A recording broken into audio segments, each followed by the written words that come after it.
Monsieur Georges Marchais, bonsoir. Merci Bonsoir. d'être notre invité. Ma première question concerne effectivement le bilan de la grève, notamment SNCF, de la fonction publique. J'évoquais le bilan humain, les traces, l'amertume que ça peut laisser. Est-ce que vous avez pour autant envie que l'on repasse à l'action assez vite? Je pense que, incontestablement, les travailleurs de la SNCF, tout comme ceux d'ailleurs de la RATP pour le moment, et de l'EDF, n'ont pas obtenu la satisfaction des revendications qui avaient justifié leur mouvement. Selon toutes les informations qui sont à notre disposition, je pense que les travailleurs de la SNCF ne rentrent pas battus. Évidemment, mécontents, puisqu'ils n'ont pas obtenu satisfaction. Mais disons que la combativité demeure, et je suis sûr qu'à un moment ou à un autre, c'est eux qui en décideront, ils reprendront l'action sous les formes qu'ils décideront eux-mêmes, pour obtenir la satisfaction de leurs revendications. Nous ne poussons pas. Nous considérons que, tout d'abord, évidemment, s'il n'y a pas lutte, il ne peut pas y avoir de progrès. Il n'y a jamais de progrès sans lutte dans ce pays, ni d'ailleurs dans aucun pays.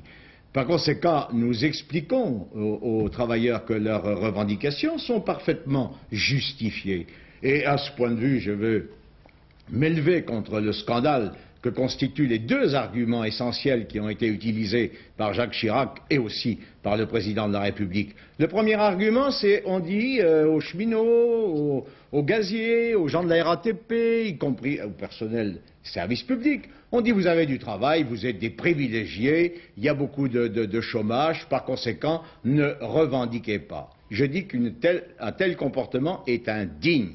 Pourquoi? Parce qu'il vise à dresser les travailleurs, ceux qui ont du travail, contre les chômeurs, alors qu'ils ont un intérêt commun. C'est la première chose. Monsieur Attendez, la deuxième chose, c'est l'argument qui consiste à dire vous ne devez pas revendiquer car vous relancez l'inflation et vous vous opposez à la création d'emplois. Eh bien, je dirais une seule chose, c'est que ce langage, nous l'entendons depuis la fin de 1982.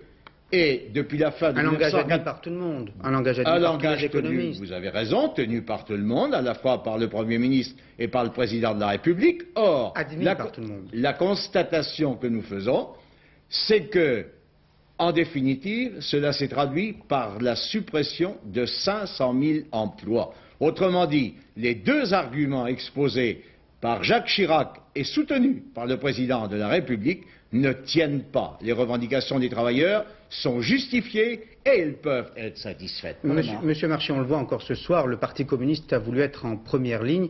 Or, dans ce mouvement, on a le sentiment que les grévistes ne voulaient pas de vous, comme ils ne voulaient pas des autres partis, comme ils ne voulaient pas des syndicats. Est-ce que ça n'est pas inquiétant pour le Parti des ouvriers? S'ils n'avaient pas voulu de nous, nous ne serions pas restés en première ligne. Ils nous auraient chassés. Ce qui est vrai, c'est que le Parti communiste, mais c'est sa raison d'être, eh bien, dès le premier jour, il s'est placé aux côtés des travailleurs. Ce n'est pas nous qui avons décidé les revendications. Ce n'est pas nous qui avons décidé des formes d'action. C'est l'affaire des syndicats et des travailleurs eux-mêmes. J'insiste, et des travailleurs eux-mêmes. Mais nous, parti politique, évidemment, nous avons été le seul parti dans ce cas. Ça, c'est clair.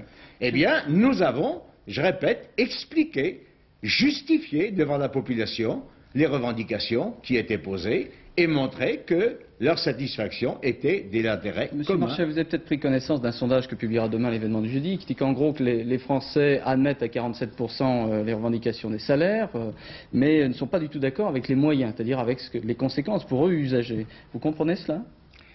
Bien, évidemment, tout d'abord, je fais observer que c'est très important que 47% des Français se prononcent pour l'augmentation des salaires. Il s'agit des Français. Par conséquent, pour préserver la paix sociale. Plus nombreux, hein. Pour préserver la paix sociale, c'est différent. 47%, ça veut dire que si on demande seulement leur avis aux travailleurs, à ceux qui sont concernés, une majorité écrasante des travailleurs revendiquent légitimement l'augmentation. Ils ne sont pas d'accord sur la gêne que ça leur cause. L'augmentation de leur salaire. Alors, qu'est-ce qui gêne? Les grèves? Alors, moyen de vivre, ils ne peuvent pas aller travailler, par exemple, pour certains. Évidemment, la grève, elle a des conséquences qui sont bien compréhensibles, je crois, par les uns et par les autres.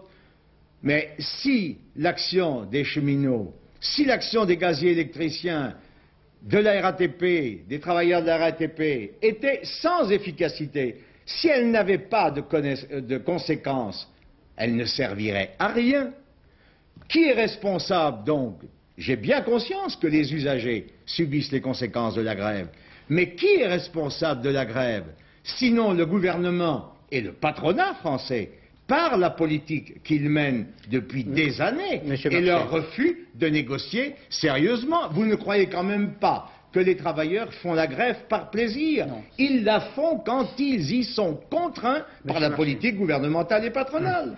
Pour changer de sujet, le Parti communiste va présenter très tôt, sans doute au printemps prochain, son candidat à l'élection présidentielle. On dit que ce sera André Lajoigny. Vous confirmez? D'abord, vous dites très tôt, en 1981, j'ai mené campagne pendant 1 an. Là, nous allons réunir notre Conseil national en juin, c'est-à-dire 10 mois environ avant l'élection. Pourquoi pas vous? Mais c'est une décision personnelle que j'ai prise et que j'ai annoncée depuis longtemps. J'ai décidé de ne pas être candidat. Maintenant, ce sera André Lajoigny? Non, écoutez... Non, vous avez dit non. Mais ce sera André Lajoigny, il dit. Je ne peux pas dire ce sera André Lajoigny. C'est le parti qui décidera. C'est la raison pour laquelle nous allons avoir une réunion... Mais vous avez peut-être un choix personnel. Absolument. Nous avons une réunion de notre comité central au mois de mai qui va faire une proposition. Tous les communistes donneront leur avis sur le candidat proposé par le comité central et la conférence nationale, qui est une réunion beaucoup plus large, c'est elle qui va décider du candidat communiste à la présidence de la République. Et le prochain congrès sera un congrès plébiscite au détriment d'un débat d'idées voulu par les rénovateurs. Comment? D'abord, premièrement, le mot rénovateur ne tient pas. Il ne tient pas du tout. Ils ne sont pas du tout rénovateurs. Liquidateurs, oui, rénovateurs, non. Alors, cela étant dit, ce congrès... Seriez prêt à en débattre avec eux à la télévision, par exemple? Oh, moi, je suis toujours prêt à débattre avec tout le monde. Seriez prêt à débattre avec Pierre Juquin? Je pense même que je ne débat pas assez. Non, mais vous seriez prêt à débattre avec Pierre Juquin? Non, attendez, je débattrai avec lui là où il faut débattre. Tout d'abord, ce congrès, c'est un congrès qui va avoir lieu à la date normale. 3 ans se seront écoulés depuis le dernier congrès. Nous respectons nos règles de vie et nous tiendrons notre congrès.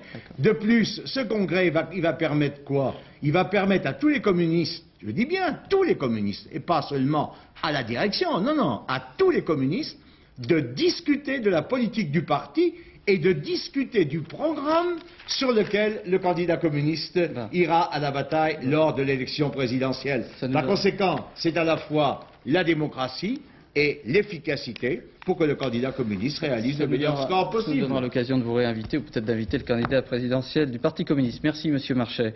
Nouvelle baisse du dollar.